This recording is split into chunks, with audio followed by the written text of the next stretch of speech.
All right, chat. Venture into the dungeon. This is a deck that has felt somewhat reasonable the last couple of times we've played it.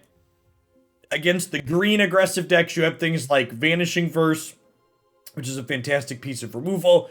Cloister Gargoyle finishes your dungeons relatively quickly and becomes a decent body.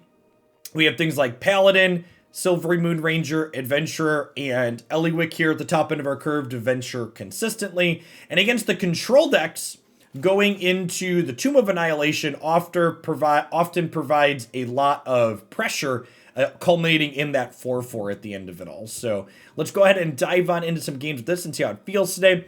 We've got Lotus Cobra and Innkeeper as ways to generate some black mana to enable our splash here a little bit. We're trying out a couple of Legion Angels for the first time, so let's jam some games. Those Mythic Wild cards are worth $150 each if Monkey comes to Historic. Thankfully, Mythic Wild cards are only about 15 bucks a pop.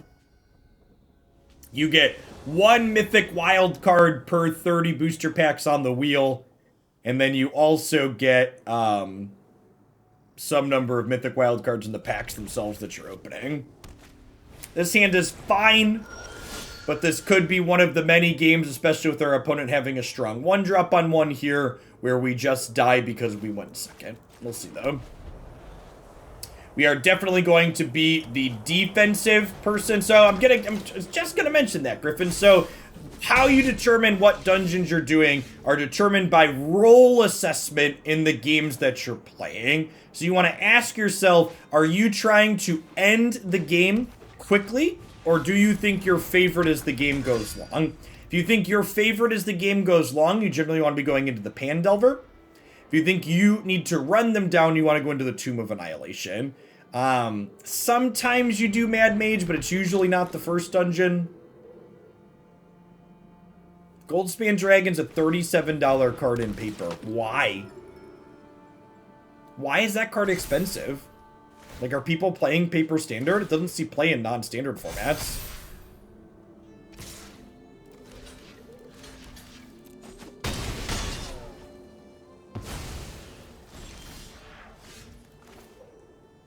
I mean, dragons do have a significant amount of casual appeal. It's a commander card. That's always the answer. When you can't figure out why a card's expensive, the answer is always commander. Thanks for the 13 months, Bennis. Welcome back.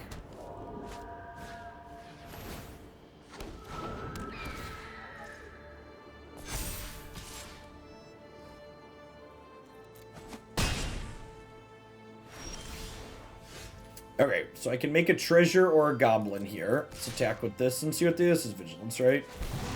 I think I'm making a goblin. I guess if I make a treasure, I can Varus into Triumphant Adventurer and finish this dungeon. Yeah, let's do that, actually.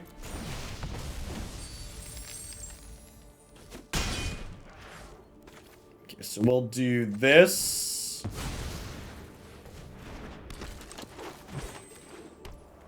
Oh, no, I'm wrong. Oh, oops. I miscounted. But I think that's fine. I think we just go Fungal Cavern, give this minus, and then we'll finish it next turn. We're going to take 3 in the air this turn, but Legion Angel comes down to block in the air next turn. Am I dead? I don't think I'm dead. Oh, this has reach too. Forgot about that.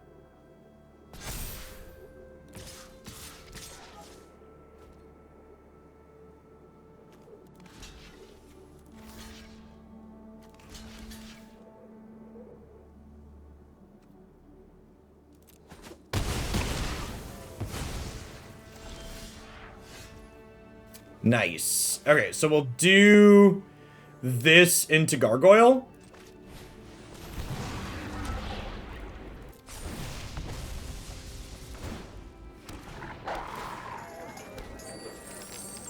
I guess I can do this and head back into the dungeon right away. Yeah, because this is going to give everything +1/+1.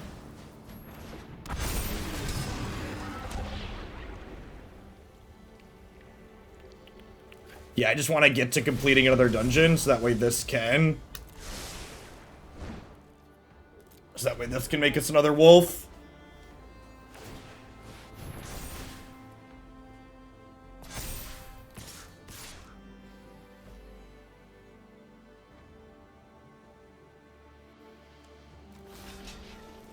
I think I put these here, take 4. Oh, I am trading those because I was losing the +1/+1. I didn't think about that.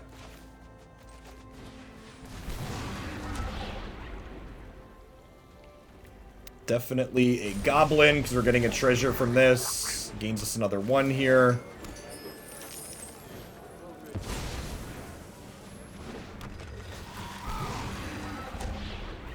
I want to put a 1/1 counter on something. I want to just gain another life.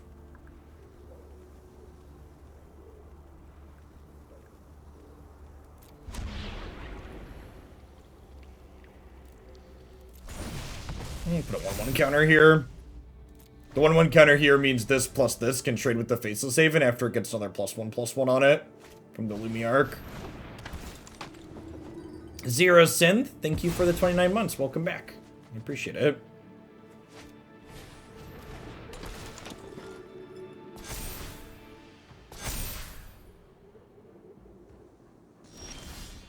I say now we wouldn't mind drawing some more lands.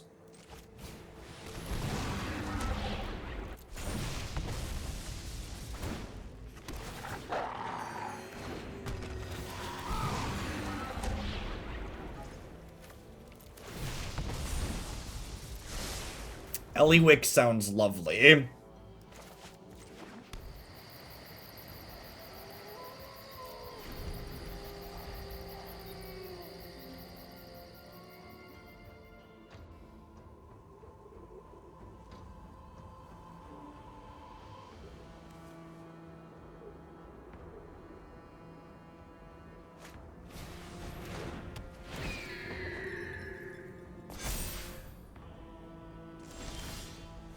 So I think I'd rather Eliwick this turn than Legion Angel.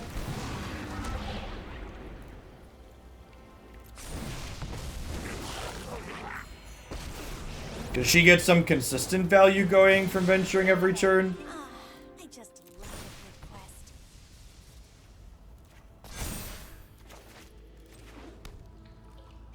Yeah, this is that game that we were on the draw and felt like we were going to be pretty far behind. And we're stabilizing a little bit.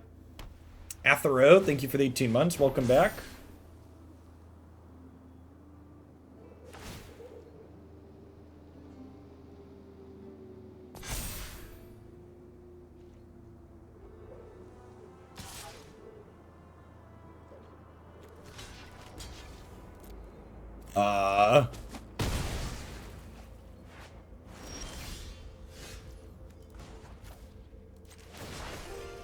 There are so many things to see.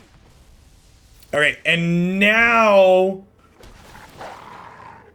Okay, so now I am going to head into the big dungeon, I think.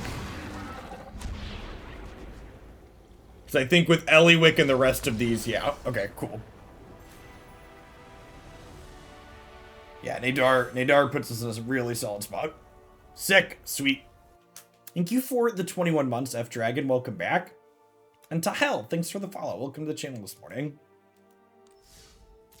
This is your first time seeing this deck. It means you haven't been checking the YouTube stuff. This is our 3rd or 4th time playing it on stream. It's been a lot of fun every time. We usually stream 3 or 4 different Magic decks per day, and everything worth watching ends up on the YouTube channel, cut up deck by deck.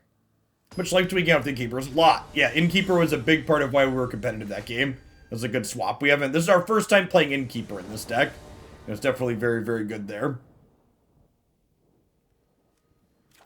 Lost another die roll, because magic. I guess we keep this. Innkeeper technically gives us a black for this.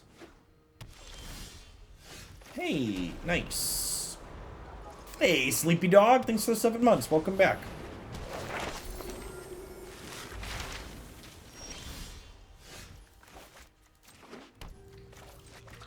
I think we just do this. Means this is a tapped land, but getting this going sounds appealing.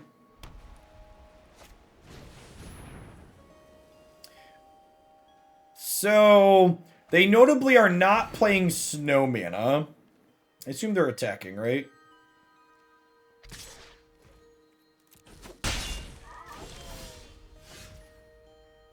Yeah, I would definitely take that as a variety submission, Bennis. I don't really know what they're doing. I think we start here. I think when in doubt, you hedge Pandelver. And now I have to decide, do I want a Varus or do I want a Paladin? I think I want a Varus. They have removal for this. They don't have removal for this then. They could have like a Vanishing Verse here, but Vanishing Verse trades tempo even with this because of the ward 1. I would encourage you to go watch my YouTube video where we played that deck. We played that one on stream somewhat recently, and check out the wrap-up segment of it. So we're gonna get to finish our dungeon next turn, which is pretty great.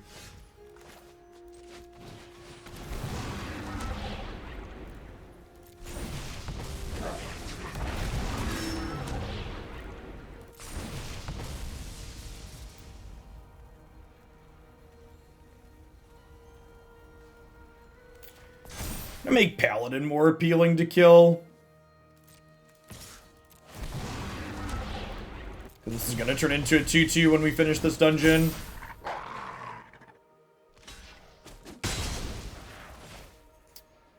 Do the Arctic tree line here. Probably doesn't really matter because we're going to go tap land Eliwick next turn.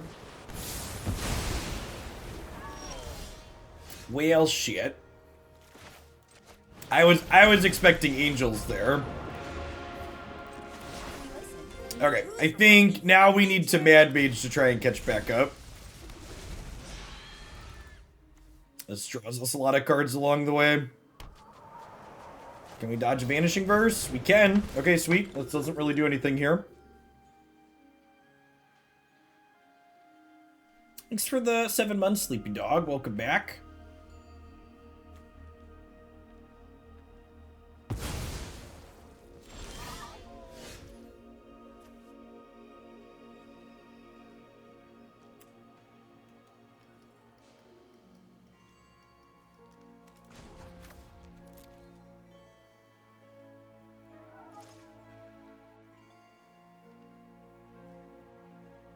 I mean, stand out in what way? It's like the best decks in the format are definitely like green aggro and blue-red dragons.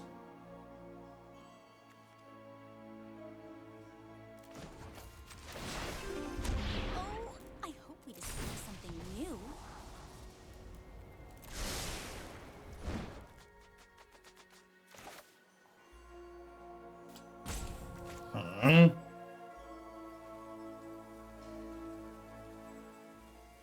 Part of me wants to save this for after this.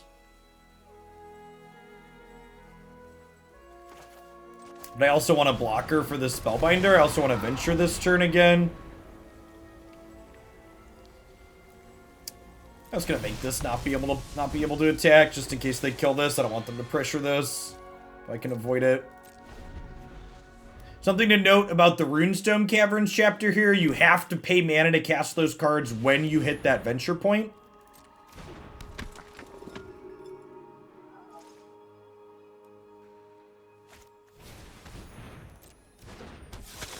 Man, they have a ton of creatures for the fact that their deck's playing a sweeper.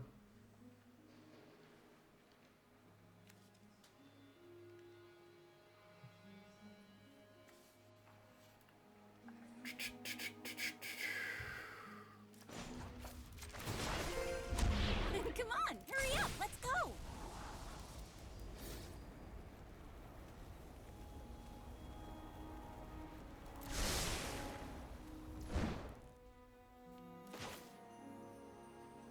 Huh?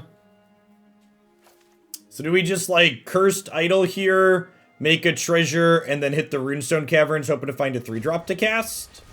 I think that's the play.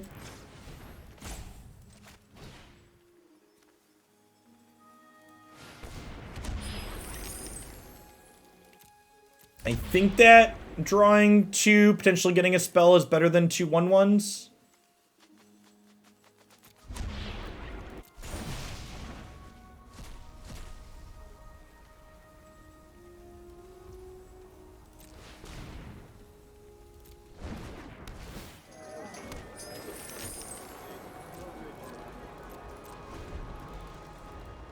Yeah, it might have been right to just make, like, chump blockers. I know this says menace, like, you're not really chump blocking it anyways.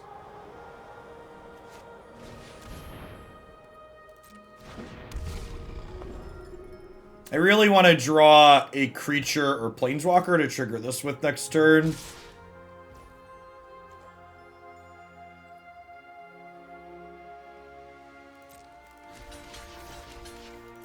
If we do that, we get to finish our dungeon.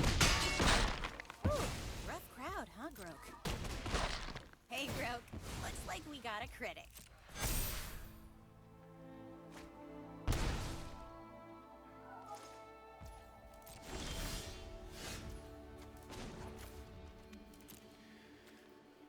So, I guess we're impulsing with this. Perfect. A stranger is just a friend to be.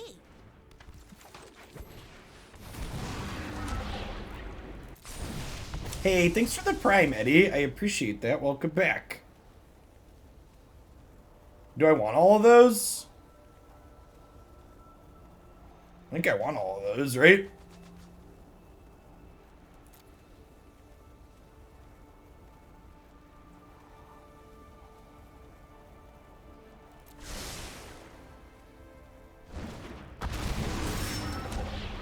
Yeah, so I get to draw 3 cards.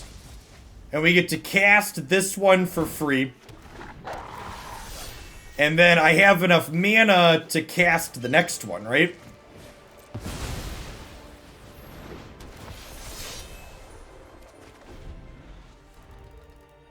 Go.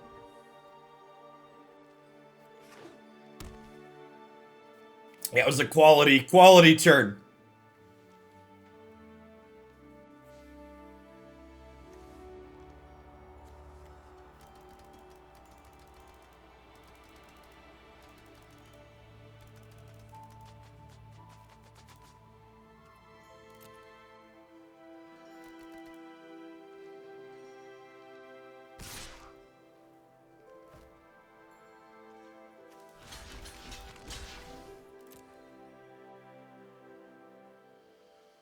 Block with all of these just in case. Just want to make sure this dies. Wait, they killed the wolf instead of an angel? I mean, deal.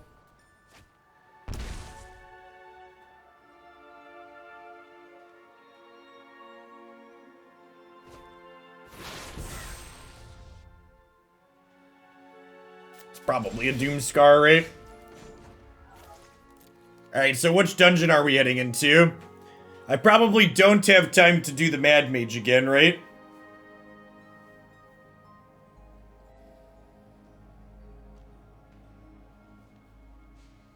Do we think we're in Tomb of Annihilation territory? It could be time to pivot, you're right.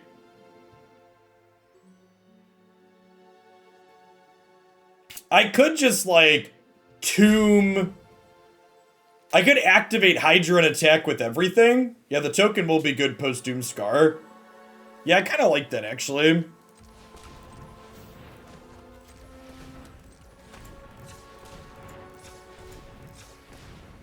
Five, 6, 7. So X is 6 on this.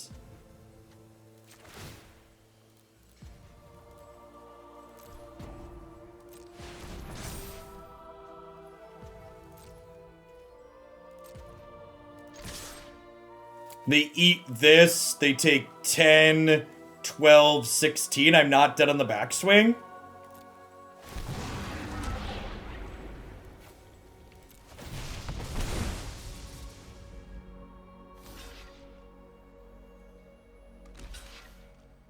Yeah, I bet this is Doomscar.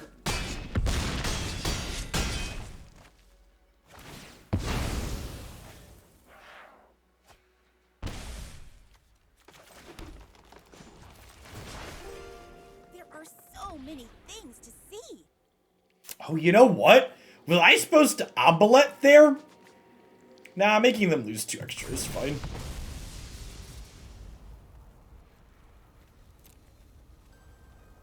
It might be the bring back all the clerics card. I mean, even that's not too big of a deal here, right?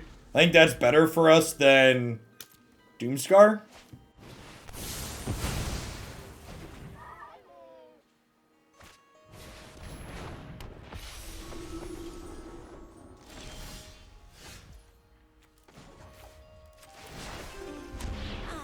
I just love a good quest.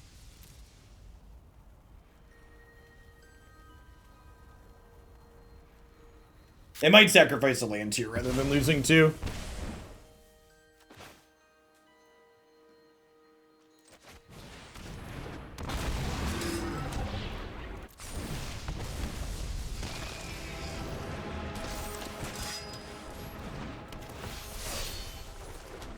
I do not have another one on my board because I'm playing 2-2.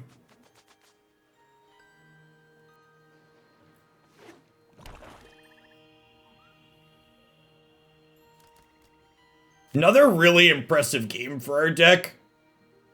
Creature lands looking excellent. This is gonna bring back Blade Historian, I'd wager.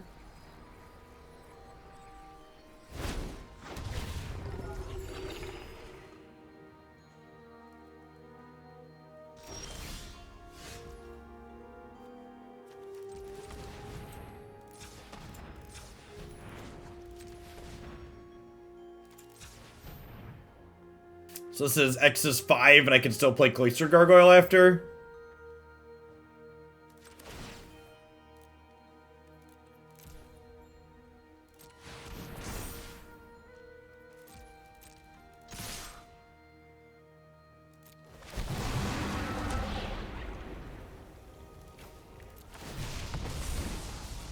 I think we're doing this one because, what's it called? Doesn't stack. This is legendary, so you can't get multiple of them out.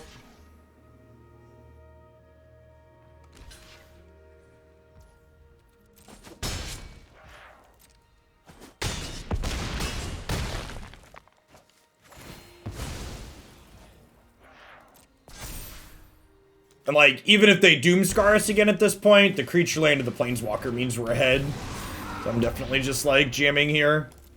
We'll go ahead and drain them a little bit rather than getting a 1/1 counter. Oh, I hope we discover something new.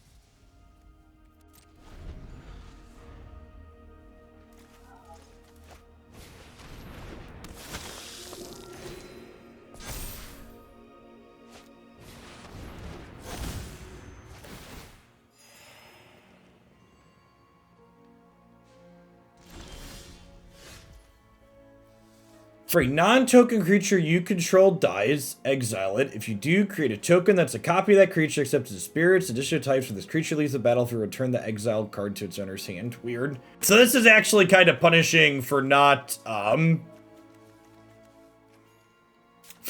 the other land out.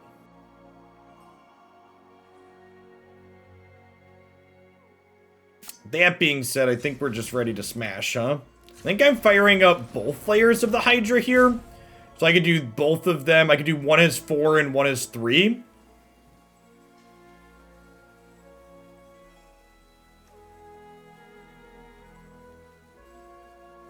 Would have been able to do them both as 4s if I would have played my land last turn instead of holding it to bluff like an idiot.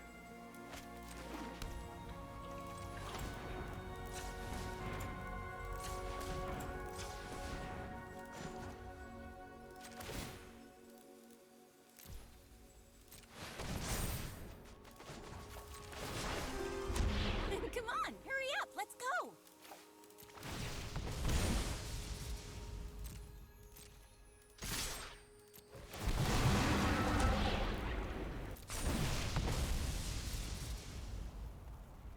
Not 100% sure this attack is good, but I think we're at a Mathis for blockers point of the game.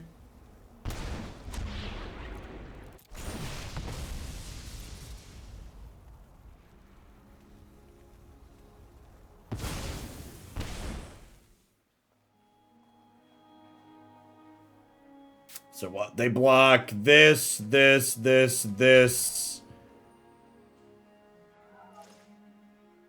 I'm gonna let them figure it out.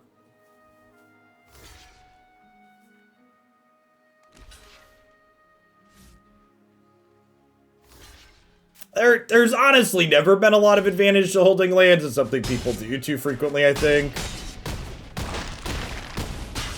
Alright. Turns out it was a good attack. Who knew? You love to see it.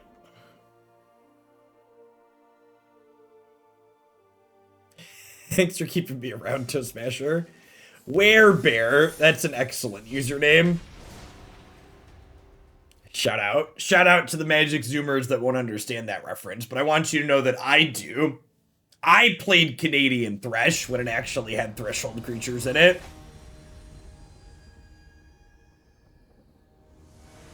Can you believe they want to replace Werebear with this Tarmogoyf card in Canadian Threshold chat? Kids these days.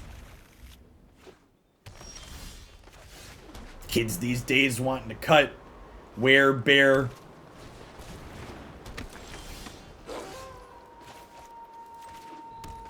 Doing this now at sorcery speed in case they have Ranger's Guile. It's a card that gets played pretty frequently.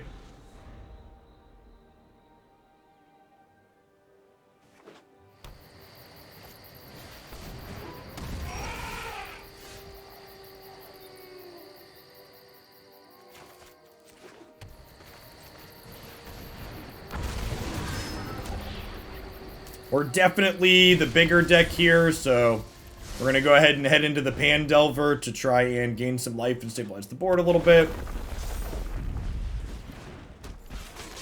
Ooh, they're a red deck.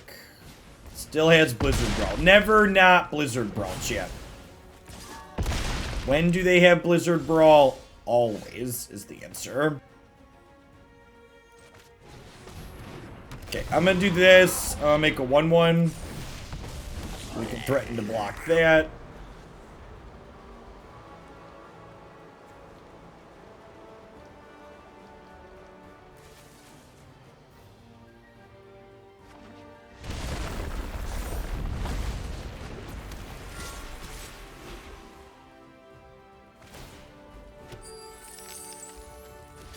Game 5 here.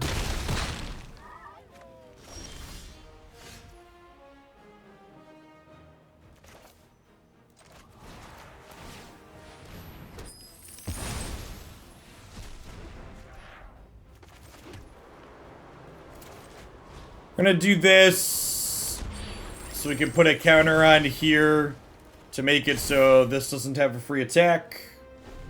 Andrewed, thank you for the 57 months. I appreciate it. Welcome back.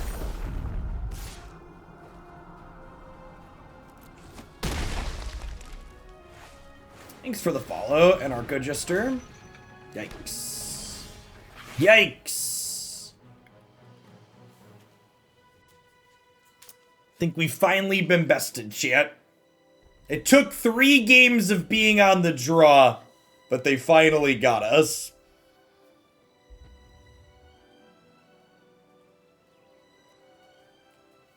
Yeah, not a whole lot we can do here.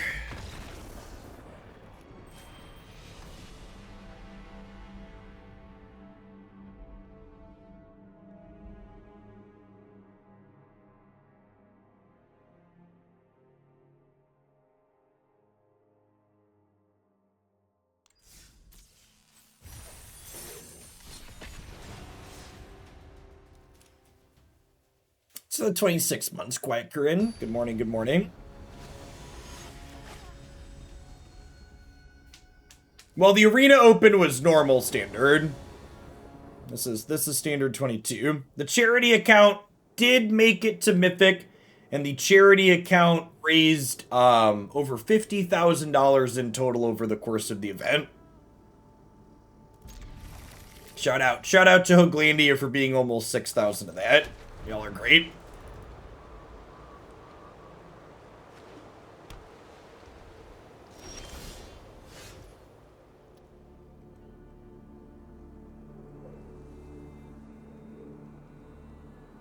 think we're just innkeepering.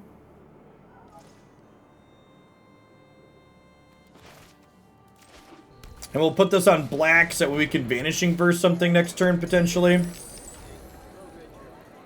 Lemix, thanks for the follow. Good morning. What's going on, Elvish? Thanks for the entire year. I appreciate you keeping me around. Wouldn't be able to be here without folks like you.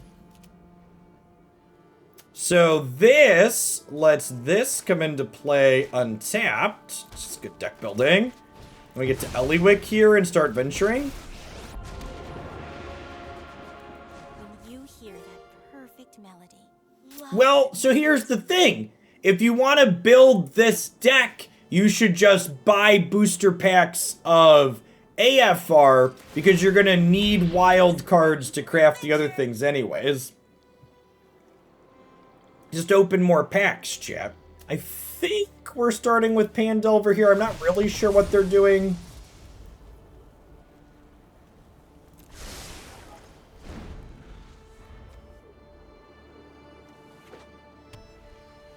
I've spent all my money on Pokemon Unite. You and me both. You and me both.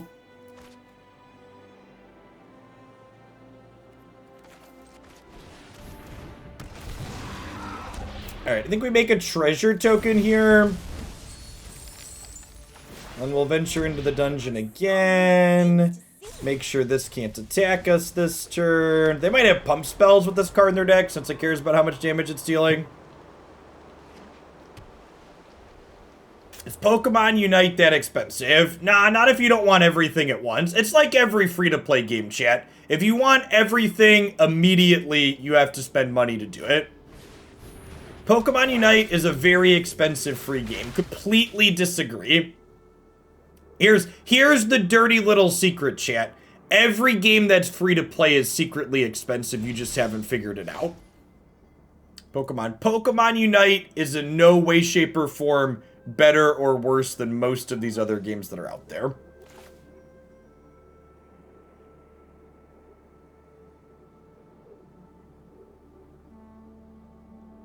Yeah, listen. If you think Pokemon Unite's expensive, let me introduce you to Raid Shadow Legends.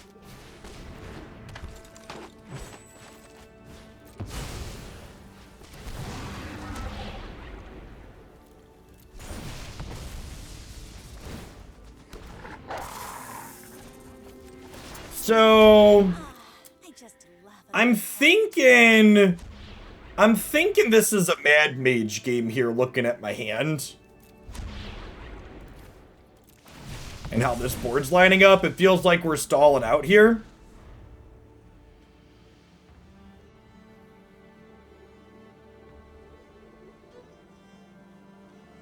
We are not doing Unite today. Today we're going to be continuing Uncharted 3. We're going to be playing Unite on stream Tuesday and Thursday afternoon at the end and Wednesday morning at the start. So the next 3 days we'll be doing it. Yeah, I'm going to make a couple of a intro to Pokemon Unite, how to spend money and how the in-game economy works is on my list of videos to make, and a Pokemon Unite basic strategy things you keep fucking up when I queue into you randomly video.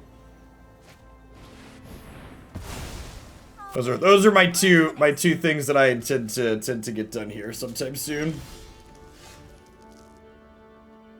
All right, so I think it's just Nadar here.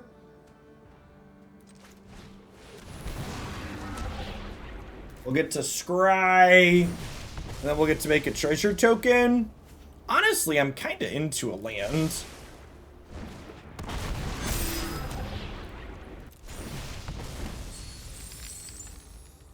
Oh, I can tell you exactly how much I've spent on Raid Shadow Legends. I'm not embarrassed, chat. I just know how expensive these games are. Alright, my 2021 spreadsheet says, oh, I didn't play a ton of Raid this year. My Raid Shadow Legend spending for 2021 was $276. It's my expenses spreadsheet for 2020. Why not attack with the flyer? Because I'm winning this game as it goes long. There's no reason to get overly aggressive. There's no reason for me to ship my biggest thing in there. I don't have enough yet. I believe my spending for Raid in 2020 was like, not even 5 figure. I think it was like 1,600 bucks. 1,600 sounds right. No, yeah, I definitely claim Raid on my taxes. I did a couple of sponsored streams for them. And in my small amount of defense, I probably wouldn't have spent as much as I did on Raid if I hadn't been streaming it too. Okay, so we get to Scribe. So we're going to exile the top 2 cards of our deck, and we're going to have the option to play them right away. So I'm going to bottom this one I can't play.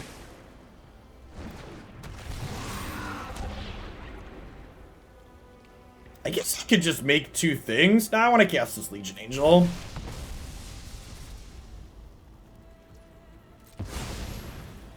Spartan! Thank you for the 2.5 years in the tier 3. I appreciate that. Welcome back.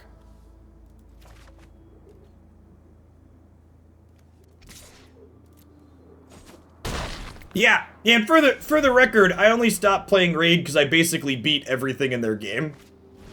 Ask my wife, I logged triple-digit hours in that game. Played it a lot. It's very expensive and predatory, but it has a decent game underneath. Yildran, thanks for the 20 months. Welcome back.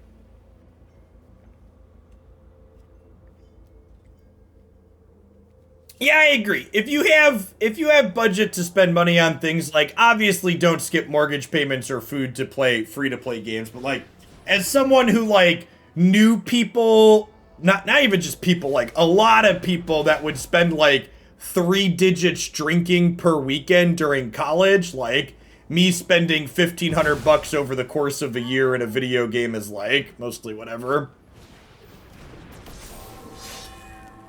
I feel like I got my dollar's worth out of it. What does this attack mean? Mike, thanks for the prime. I appreciate that. Welcome back. 53,000. Yeah, that's an actual whale number right there. For people that are wondering what whale numbers look like, that's what a whale number looks like. 53,000. Okay, so I don't want to kill this one, so it's going to come back as a spirit, right? So we'll just take the hit on this one. I'll kill this one, because I don't really mind if this one comes back. I don't want this one to deal damage to me. Well, I guess that doesn't really matter either. This is a free eat.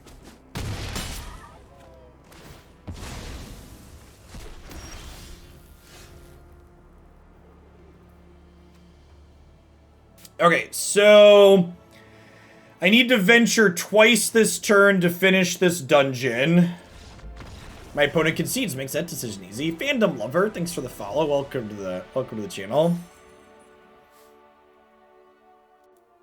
A couple of years ago, that was nearly a small home in Central Illinois. Big boon.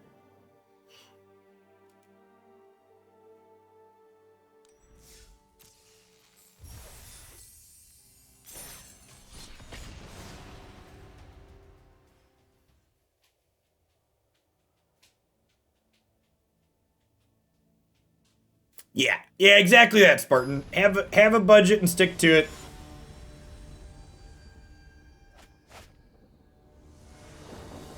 Could not agree more. The problem I generally take with games like, hey, MTGO, thanks for the sub gifts. I really appreciate it. The problem I generally have with free-to-play games isn't explicitly the cost, because I don't get caught up in them and spend money that I don't have on them. They're like outside of a budget. I'm pretty good at tracking and only spending inside of my budget. The largest problem with most free-to-play games, in my opinion, is the psychology that's wrapped up in them and how they trick people who have addictions into spending money they don't have. And that's something that all of these games do. Magic Arena is guilty of it. Raid Shadow Legends is guilty of it. Pokemon Unite is guilty of it. If you've ever wondered why all of these games have 2, 3, sometimes even 5 different currencies in them. It's to be intentionally confusing to get people to not realize the money that they're spending. I think we have to exile this right away here. But Jeff, why do you play Magic the Gathering Arena if it's predatory? Because it's fun, chat. Games are fun. You can do something and enjoy it and also acknowledge the reality of what it is.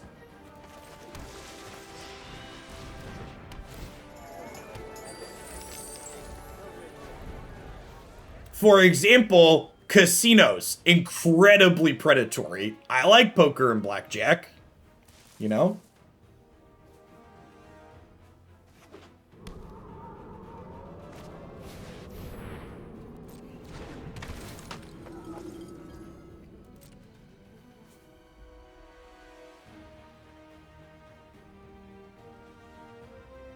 So that's predatory that scratch-off. Listen, at least scratch-off tickets tend to fund education. That's their only saving grace. Alright, so do we Varus first here? I think we get a little greedy and try and Varus first here.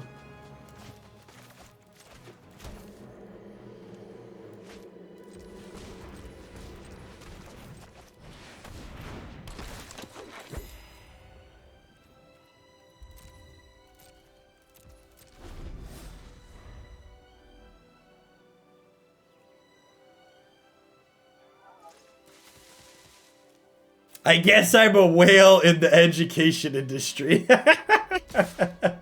Alright, so this game, we haven't ventured yet, but we need to ask ourselves the question, what role do we have here? Do I think I'm in a position where I'm trying to beat them down, or do I think we want to grind a little bit as this game goes? I think we need to try and position ourselves to go long here with the Legion Angel.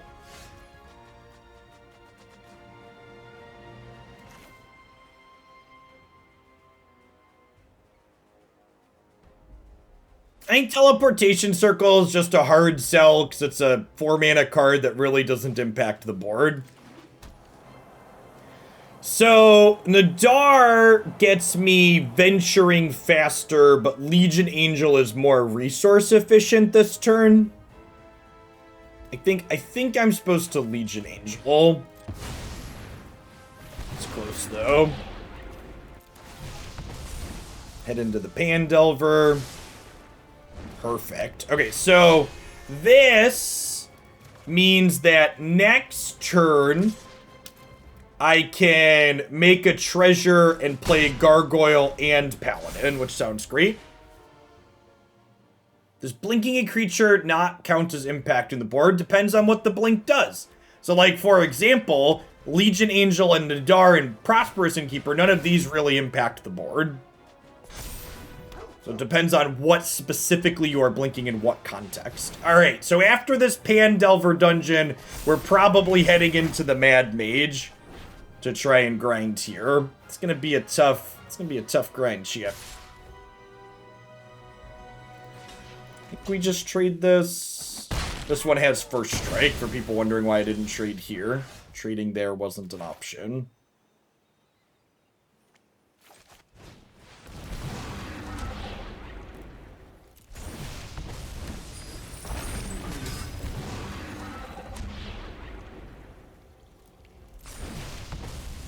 Beat the attack off of this one.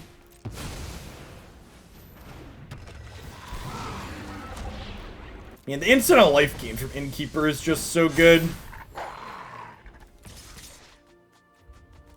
Attack with these.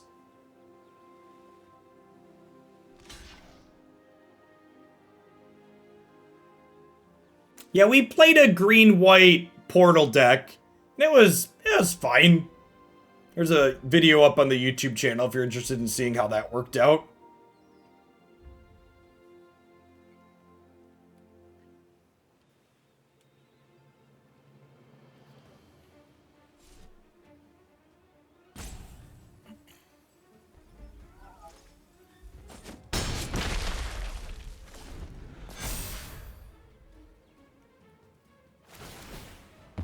These showdown tokens are about to stack up very quickly. One small saving grace here is the opponent at least can't cast all 3 of their spells they have in exile, but they're going to get to cast 2 of them, which is pretty terrifying. Assuming they have another 1 or 2 mana spell to cast out of hand, they're going to add 6 1/1 counters to the board this turn with these showdowns, which is a lot of 1/1 counters. Hopefully they do this and they take Nadar, because I have another Nadar in hand, but they also know I have a second Nadar, so it's probably unlikely. We could see them take, like, the Silvermoon Ranger or the Cloister Gargoyle, I suppose.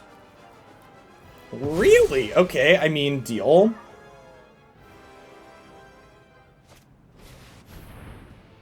Or are they gonna make Nadar cost 5? If they're only casting 2 spells this turn, that's really good for us. I think if they attack with the dog, I'm double blocking.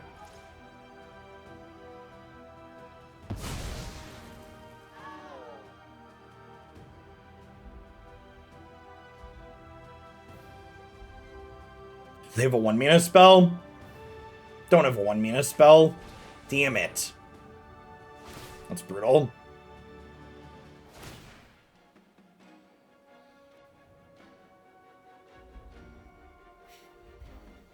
Alright, well, this wolf just became a speed bump. Please keep your paws inside the ride at all times. Cadaverous Dancer, thanks for the 7 months. Welcome back.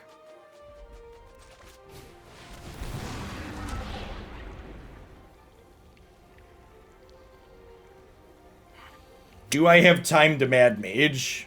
I probably don't. Probably don't. I feel like I gotta try that, right? Feels like the out.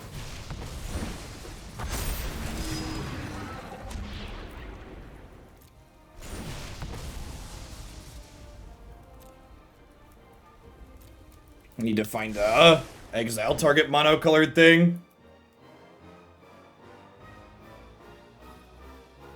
There aren't good heuristics. Honestly, one of the worst things you can do for yourself as a card game player is try and give yourself heuristics like that. You need to be evaluating things on an individual basis based on the context of the game you're currently playing. I don't know that we're going to be able to beat 3rd Showdown of the Scalds, fam. Were we on the draw this game too? Does anybody remember? It's been a long game, so I don't recall. I feel like we were, because their first Warhound was bad.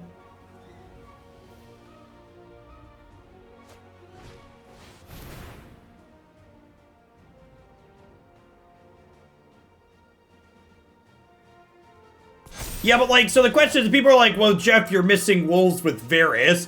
Do you think a wolf is gonna win me this game? Like, sell me on your 2/2. Explain to me why you think you're making a 2/2 is a worthwhile proposition. I'm willing to listen. Sell me on it. Explain where you're coming from.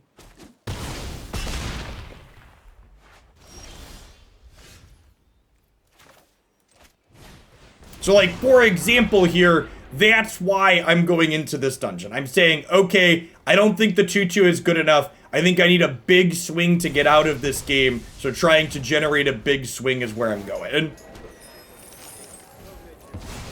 And the Mad Mage does that. It ends up in big swings. That being said, we probably don't have enough Venture to fully get through here. I only have 1 Venture per turn off of Varys. There's a good chance we're just too far behind regardless of what we do. I can attack with the Flying Angels. Really? I can attack with my Flying Angels? Tell me more about this plan to attack. Alright, I'll do big. Think a Super Friends deck is viable in this queue? No. They attacked with the Raptor. Well, believe it or not, once they see I put Angels down, they're not going to be attacking anymore. So, like, their things untap every turn. Yeah, 4 showdowns with them on the play. It was just too much there.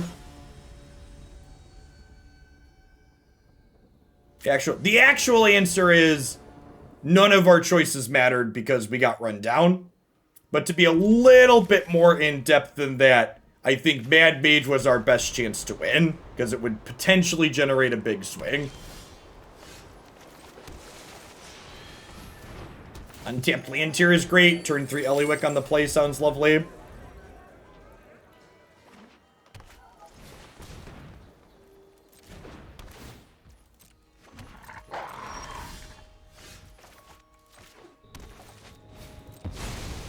Against the green deck, you almost always go into Pandelver first. You want to finish a quick dungeon to start, so that way you can, what's the word I'm searching for? You want to do a quick dungeon to start so you can trigger things like your Cloister Gargoyle and your Dragonite. See, chat, I bet you didn't know that Magic had a Pokemon crossover, but there's a Dragonite in this game. Thanks for the 27 months, Fancy Penguin. Welcome back.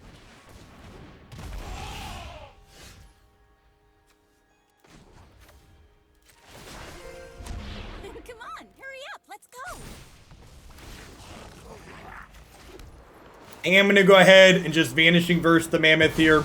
Again, doing it at sorcery speed to play around my opponent's ability to have a Ranger's Guile here.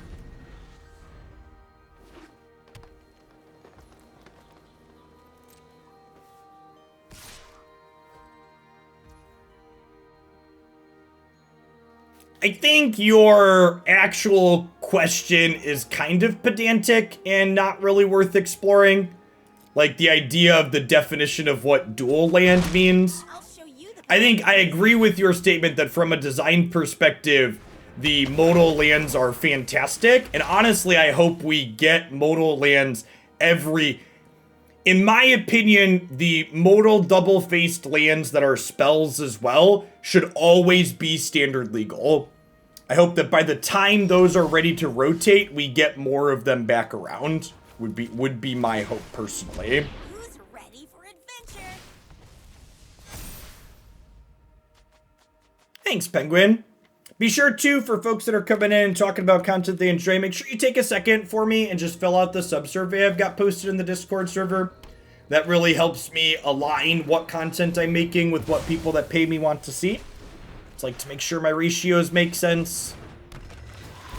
I also have a first-time question there that I haven't asked before, which is how many hours of each type of content that you enjoy you expect to see to get value out of your subscription. So that's one. I probably should have asked before this, but hadn't thought about.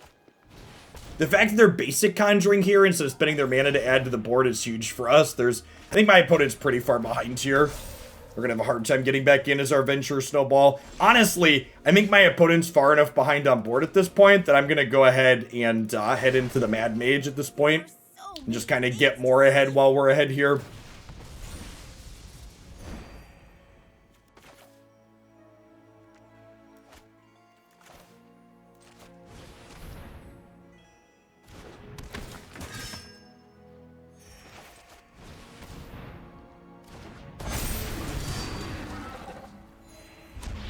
Grow, my children, grow.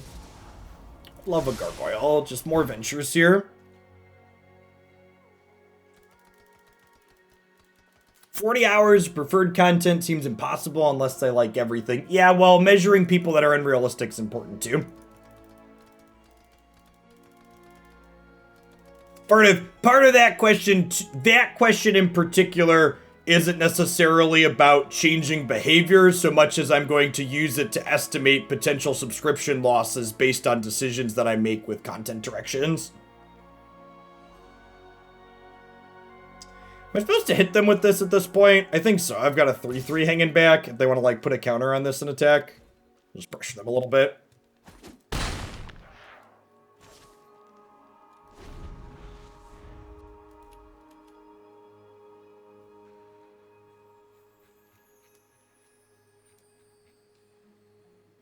That being said, your comment about 40% being unrealistic, there's actually very few that have answered. I've had 2 40+ hour responses.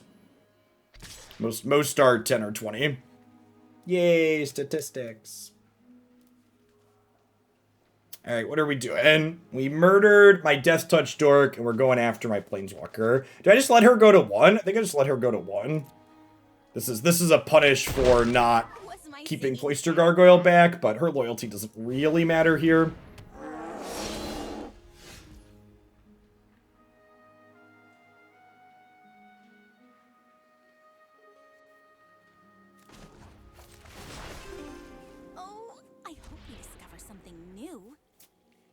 I'd rather have a treasure token, right? I guess making this not attack me next turn has value.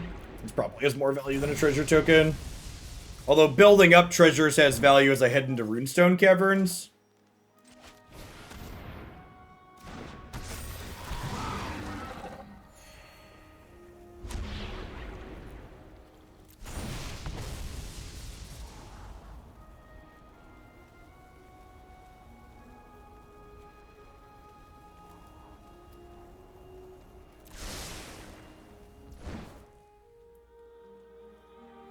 So with this on top, I think I definitely hold the Lotus Cobra here.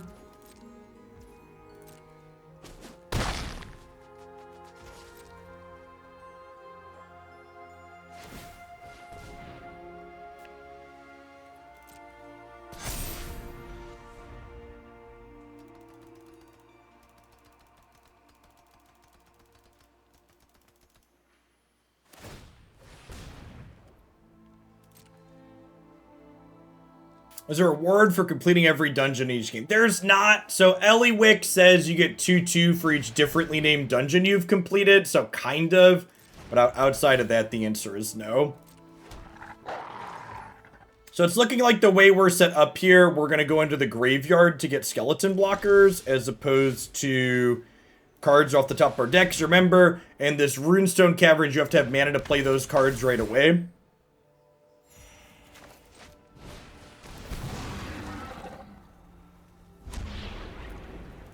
And this is 4 power worth of idiots because of this, which is great. And it's 2 life with the Innkeeper. Let's go ahead and plus this and scry 3. Come on, hurry up, let's go. If there's an exile target monocolored thing here, we can actually attack. Rats. Ha! Do I just attack with the Nadar to trigger it and finish the dungeons, and then just, like, cast the next Nadar? I think that's the plan.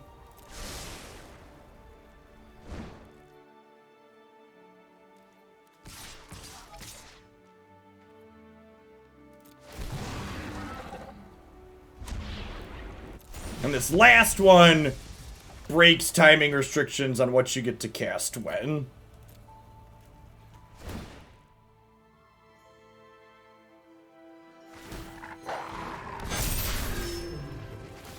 Okay, and now at this point, I think we're far enough ahead that we head into the Tomb of Annihilation, try and close the game out.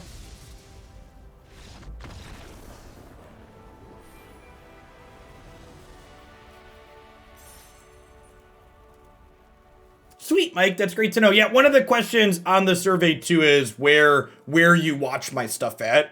YouTube, Twitch, or a little bit of both.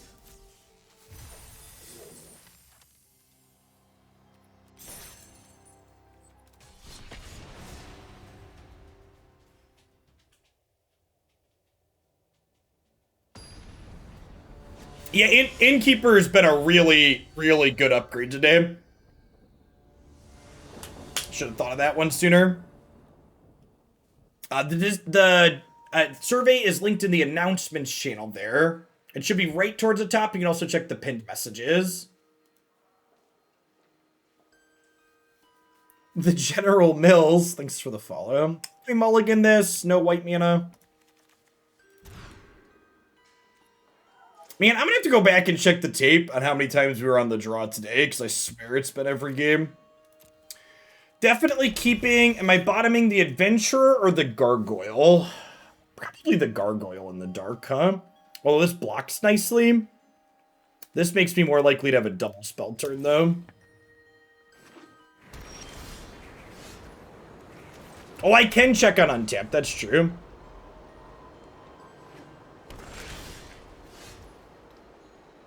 It's good. It's a good point.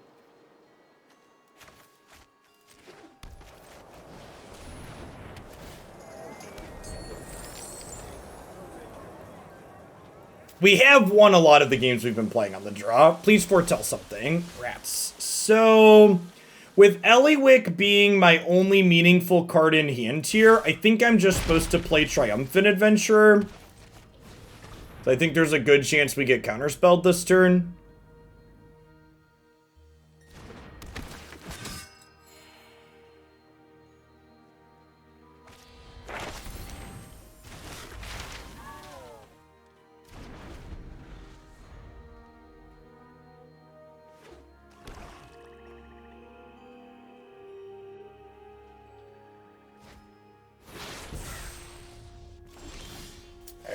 It's definitely saw it coming, right?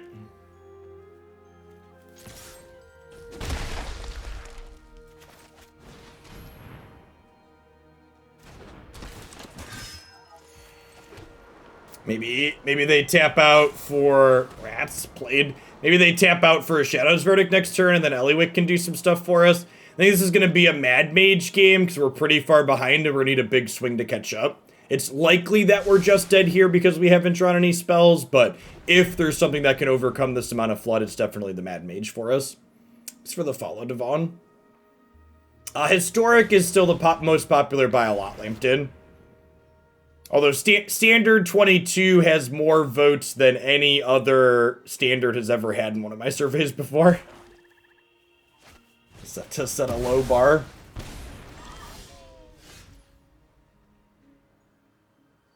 It's a shame we're 1 mana short of doing both of these. You know, honestly, in case they have a Soul Shatter, I'm gonna draw a card with this here. Music is powerful enough to inspire even the darkest minds. I always love an audience. Oh, I guess the down tick means the Hive kills it. Man. It's a mistake. Oh. Oh. Dealerino.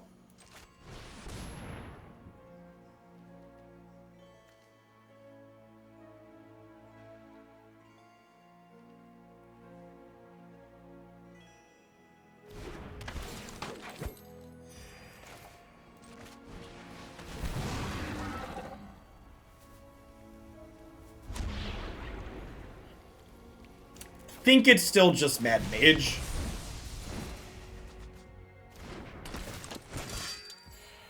So I intentionally did not throw out the Adventurer a turn earlier because I wanted it to trigger Varus. For adventure. I'm going to keep her on top. I definitely want a backup Eliwick here.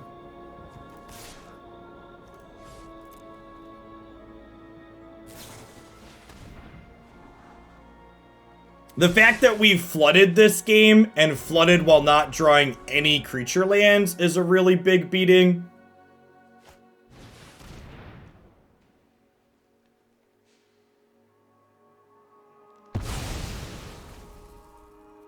Holder. Fair.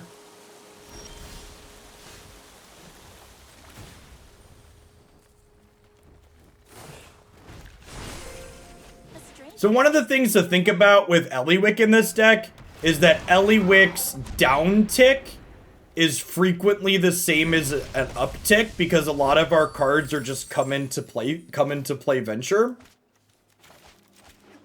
So you're still getting a Venture most time you send her down.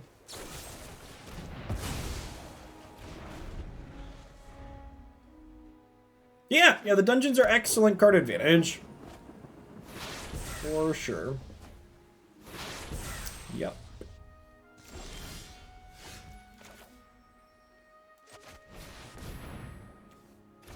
Our gargoyles are a bit worse without,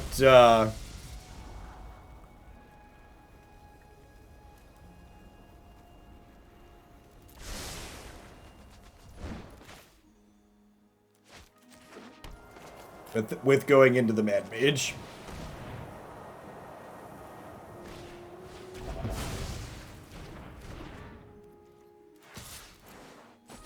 Peace was never an option, chap.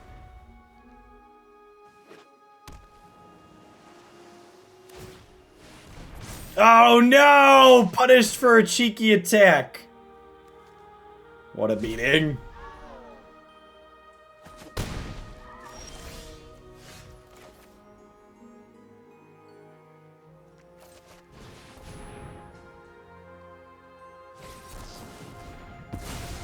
So, the Snarls are often just tapped lands, but not often enough. The small upside of Snarl being an untapped land is much better than the small upside of scrying with a what's it called? Also, to actually you for a second, I don't have any Snarls in play right now, so even if I did take your suggestion, I wouldn't have them at the moment, so you know. Bouncing this is actually kind of a gamble because it lets me venture again, and my next venture draws me 2 cards. Yeah, I have 2 creature lands, or 4 creature lands in my deck. So we've been unlucky on a lot of metrics this game. Not only have we flooded, but we flooded while not drawing any of our 4 creature lands. Holy shit, chat.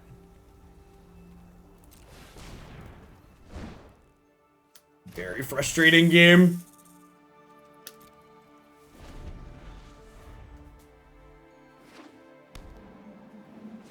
No, I had plenty of mana with these treasures when I exiled stuff there. And I wanted to be able to play a land that I found off of it.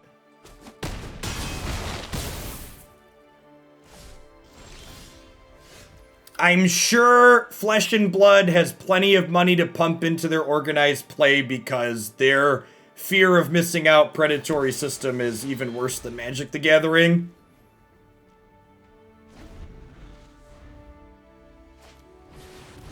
I can't imagine wanting to get into another card game in 2020, especially one that puts cards 1 in 40 boxes.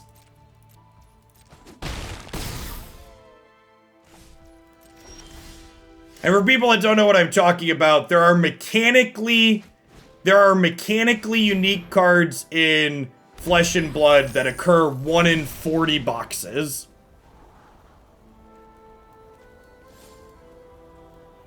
Yes, I said 1 in 40, 40.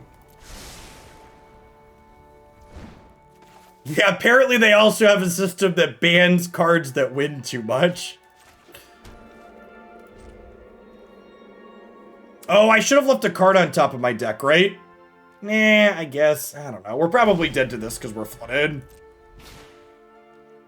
I don't know. They could just choose not to play the land and then I'm bricked off. I can't speak to the quality of the gameplay of Flesh and Blood because I've not touched it, but I will say that people have explained their economic model to me and I wouldn't touch it with a 10-foot pole.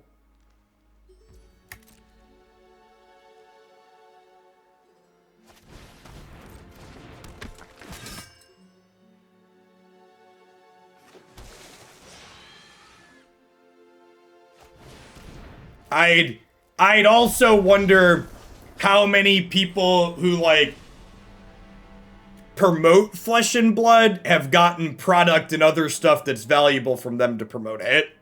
Because it was really weird to me that, like, sites like Channel Fireball and Star City that had previously never sold, like, Pokemon cards or Digimon or any of secondary TCGs, like, picked up Flesh and Blood. And I would bet that vendors like that are making a killing opening lottery tickets.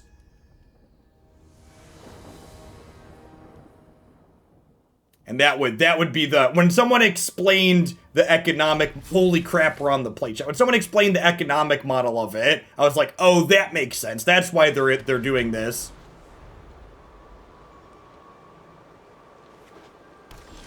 Oh, Channel Fireball does Pokemon 2 now? That's good. I didn't know that. Sweet.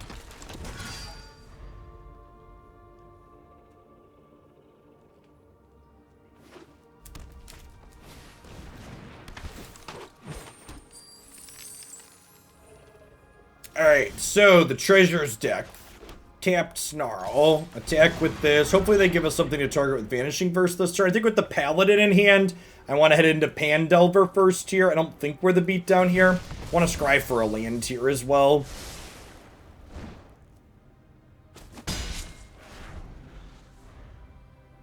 after Magic kind of petered out the past year. Okay, just to like fact check your bullshit, Magic the Gathering had its most profitable year in the history of the game last year. Physical cards. Well, believe it or not, a big part of that was Secret Layers.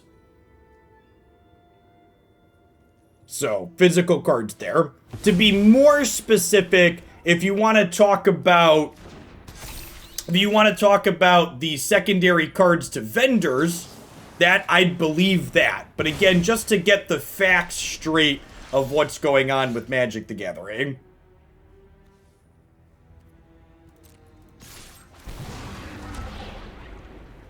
So if I make a treasure token, I can cast Eliwick here, right? I mean, I don't need you to agree with me. I know what I'm saying is correct. The double block is interesting.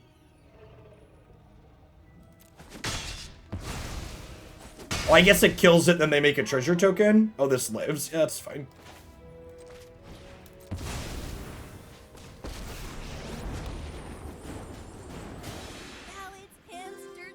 So, and that's a good to head off. There's gonna be a flesh and blood fanboy girl or non-binary person in my comments, because whenever I talk about flesh and blood, people always get salty in my comment section about it. And they bring up the, well, Jeff, flesh and blood prints their stuff on demand, so it shouldn't be a problem. Well, that's why artificial scarcity is important.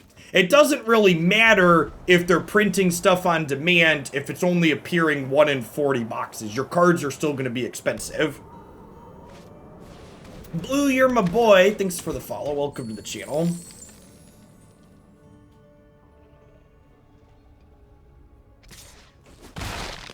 Oh, I'll find a song you like eventually. Alright, so this is going to finish the dungeon and draw us a card. And then our opponent's going slow enough here that I think at this point we head into the Mad Mage.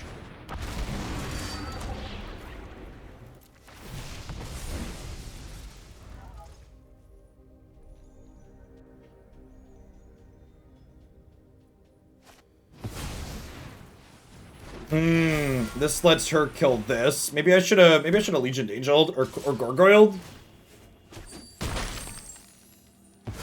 Poor Ellie. Time for a sad song. Sad song indeed. Okay, so I definitely want another green. Let's start by attacking with this. Get my scry on.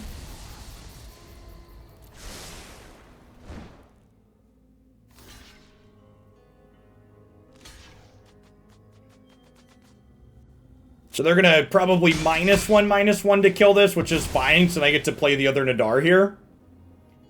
Yeah, we'll go Nadar plus Triumphant Adventure.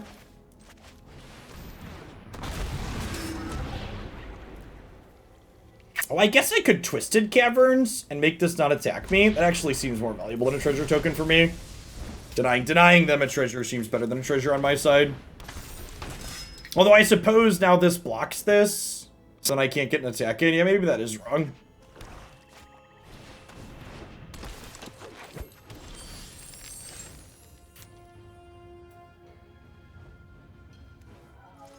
Alright, so this attack is free. And then I gotta decide what I want to do with my turn. I think we just attack with this Scry 2 and then drop Legion Angel. Plus a tap land, because the Legion Angel... Well, those are great. The Legion Angel is a 5/5.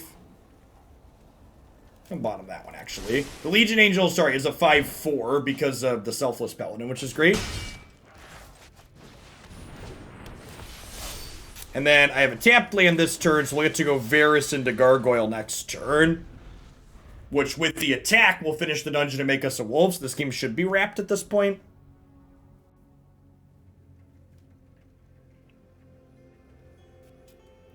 Blue, you're my boy. I think you followed mid-rant. Thanks for dropping by today.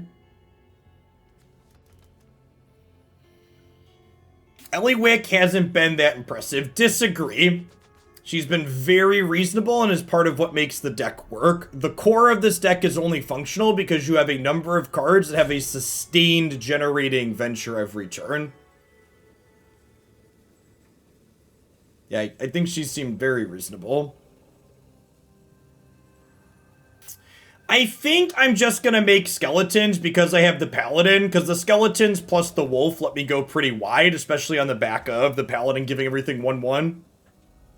Nasderd, thanks for the follow.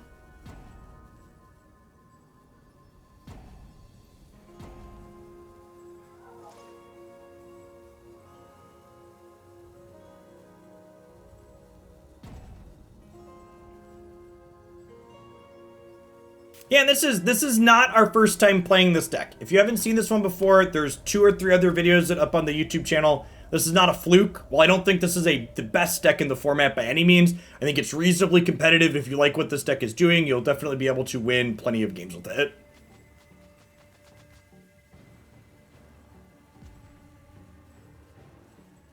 The games and amount of impressive this deck has been today is something that has been repeated.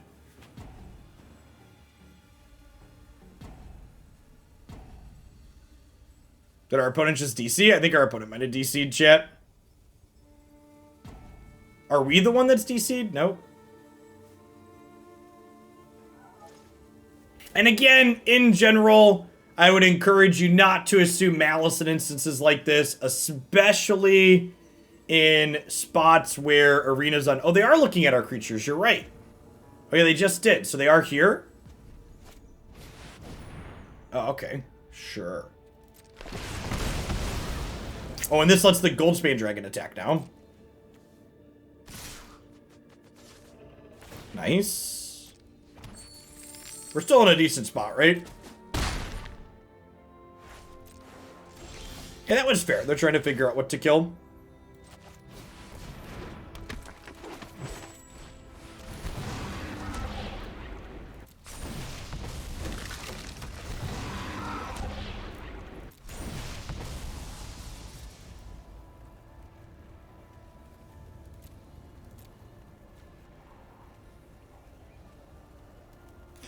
That.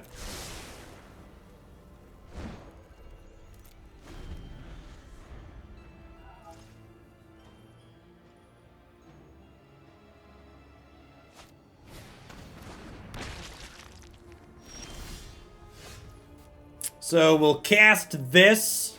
Man, look at that auto tapper, chat. It really wants us to be able to activate this layer of the Hydra. It's just like, no, Jeff, you might want this creature land. Jeff, you gotta believe. Beard Hug, thanks for the 28 months. Welcome back. Keeping me around.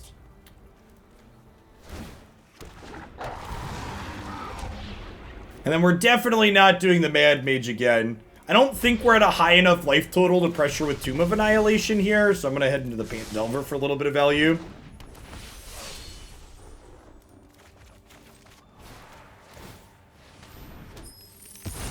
We're done here at this point.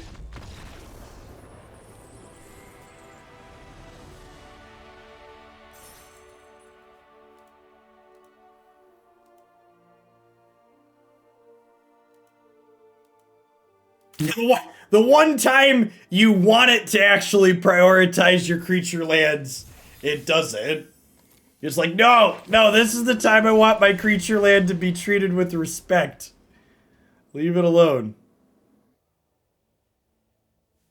Yeah, I don't really have a bad experience with people roping. Agree. Hopefully that stays the case.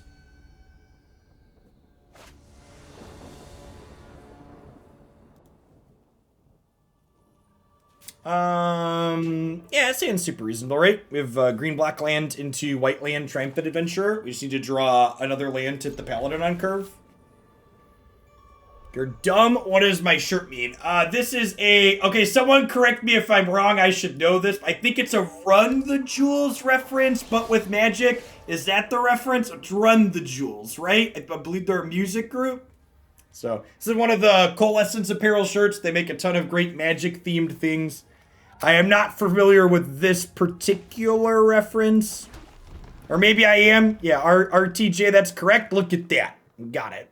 And if you want a great way to support my content, you want to pick this shirt up or a different one, check out coalescenceapparel.shop. You use my code to get 10% off while supporting my content here.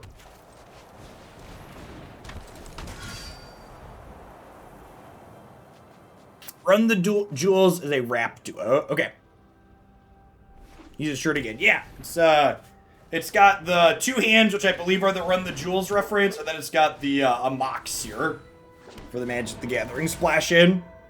And again, if you check out coalescenceapparel.shop, they have this and a ton of other great stuff up there.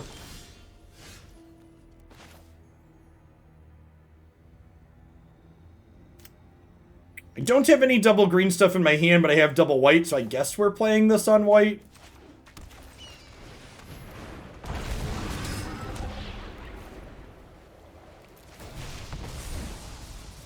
Nailed it.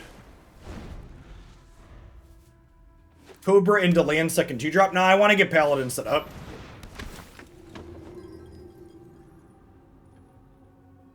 Paladin blocks the Clarion Spirit to keep it at home. Thanks for the 2.5 years, Y-Sticks. Good to have you around still.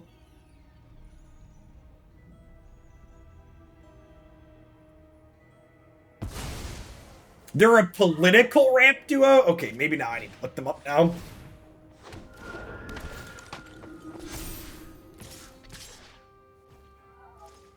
I like me a healthy amount of politics mixed into my content, chat. So if I do this, and then we do this. Yeah, I've seen Cedric Phillips post on Twitter, so I assume that whatever politics these people represent, he's okay with, which means they align with things I'm okay with. Cedric Phillips is the one behind Coalescence Apparel, BT Dubs, if you're familiar with Magic personalities.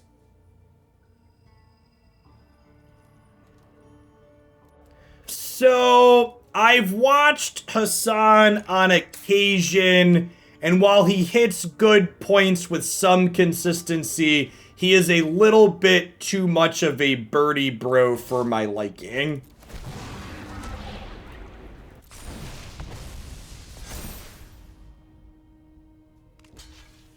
For lack of a better term. Bernie bro, like Bernie Sanders bro. And as someone, and I say that just for reference for anybody that's new to the channel, I donated hundreds of dollars to Bernie Sanders during the Democratic primary. I voted for him, but a lot of people that support him are do it in ways that's very damaging and not great to the things that they support.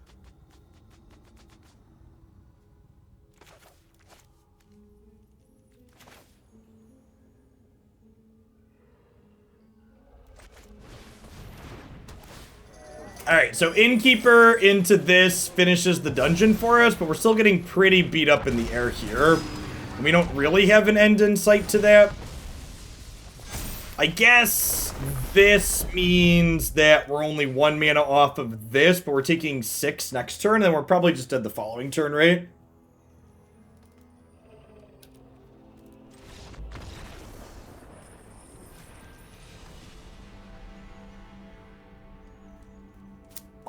Let's try and get one more good game in here. Maybe we'll get another game on the play.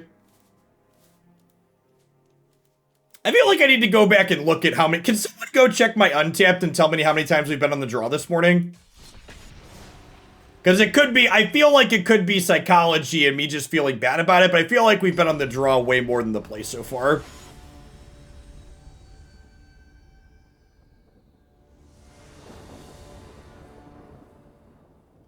Hey, look, we're on the play this time. Thank you, Magic Arena. It's a good thing Arena put us on the play this game, chat, because I was about to go talk about how the random isn't actually random.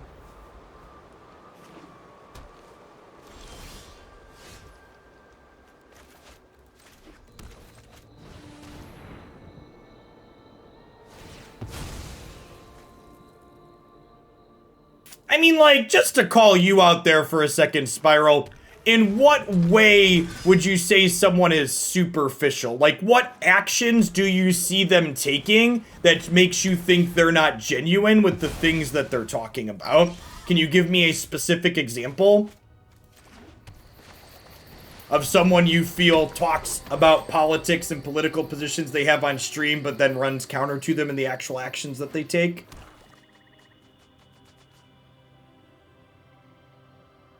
Someone who's pretty involved with those types of things. I would say that hasn't been my experience. Like, I don't think, like, someone like Hassan is disingenuous or misrepresenting their positions. He's just like, some of the positions he takes I'm not a fan of. Or the way in which he presents some of the positions he takes is more specific, a better way to put it.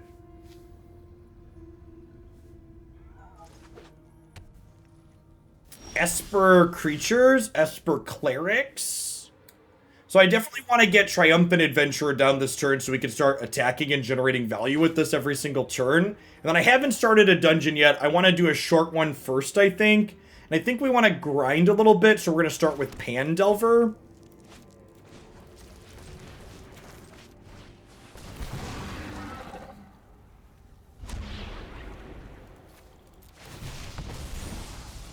Looking for more sustained sources of Venture, so gonna bottom things that like aren't Eliwick and aren't Dragonite.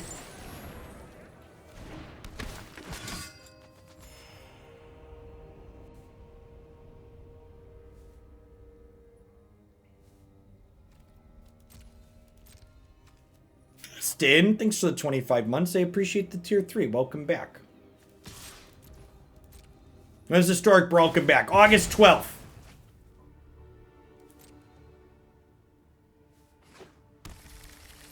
Vera Belly, thanks for the follow.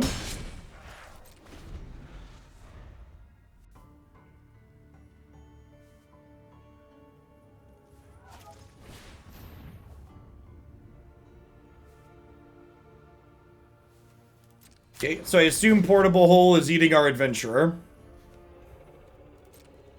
Wait, are they about to... So this play only makes sense if they're going to play a bounce spell, right? Okay. Oh, that's adorable.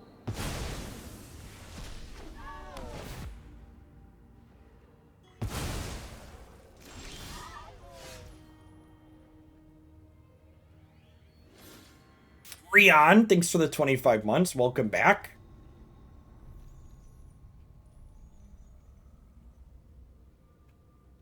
Well, I mean, that's so like, Spiral, you're coming from a very privileged position. You're saying that this person doesn't believe the things that they're saying because they can't afford to lose money. And you're looking at their life and saying this person should be willing to lose money if they stand up for it. It's like when people say, to give a very pointed example of something that's happening right now, all the bullshit that's going on with Activision Blizzard, right? Like, people will say, well, if the devs that are there that aren't part of the problem really wanted to fix the problem, they'd all quit their jobs and not work there. Most normal people can't just stop working, chat. Like, especially in the current environment, right? Like, these people have houses and families to feed and children, like, and even just taking care of themselves, right? Like, I mean, they did some walkouts and some protests, but, like, expecting people to just, like, all quit their job because if they believed it was the right thing to do, they'd do it. Like, that's just not true. It ignores the reality of needing to exist. And honestly, to give you that example of that streamer, I had a marked downtick in average concurrent viewers here on Twitch when I started talking about politics casually on stream. I am in a position where I can afford to do that, and I decided it was the right thing for me to do, is to lose those viewers, but to pretend like that didn't happen isn't true. I'm happy with my content, and I don't intend to change. I don't intend to stop talking about things that I think are important on occasion. But, like, I also can acknowledge what happened. The deck was sweet. I like it a lot. Honestly, so things to comment on. So the last time we played this 2 or 3 times now. And Prosperous Innkeeper and Legion Angel were both first time additions to this archetype. And they were both fantastic, honestly. Innkeeper is just a card that really impresses me. When I read this card during spoiler season, I did not think it would be as good as it has been. It's especially good in decks like this, where you're only ramping to 4, right? Like, so this is a ramp card that's only a temporary one-shot ramp, but that's less important that it's one-shot when you're topping out at a spot like this. Getting to, like, Eliwick ahead of Curve, for example, is very good, but this is something that does that also has added effect. The fixing is also very, very good. One of the 3-color decks in this format and how they're able to function because of not only treasures from stuff like this, but also in this deck are various venture cards. The second of the Pandelver here often makes a treasure to make black mana to fix for us. So part of the reason, we're able to play these 8 black spells consistently, only having 10 black sources in the mana base, is because of the treasure generation that this deck has. So a lot of really small parts like that all fit in very, very nicely. And the life gain on this was super relevant in other games too. We had one of the games where we were on the draw, and the only reason we were in it at all was because the Innkeeper gained us like 5 or 6 points of life.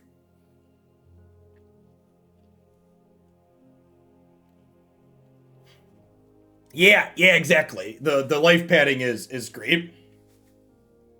So yeah, I like where this finished, and honestly, I don't think I'd change anything the next time we'd play it. I liked it a lot. Thanks for the 21 months, Griffin. I appreciate it. Welcome back to the channel.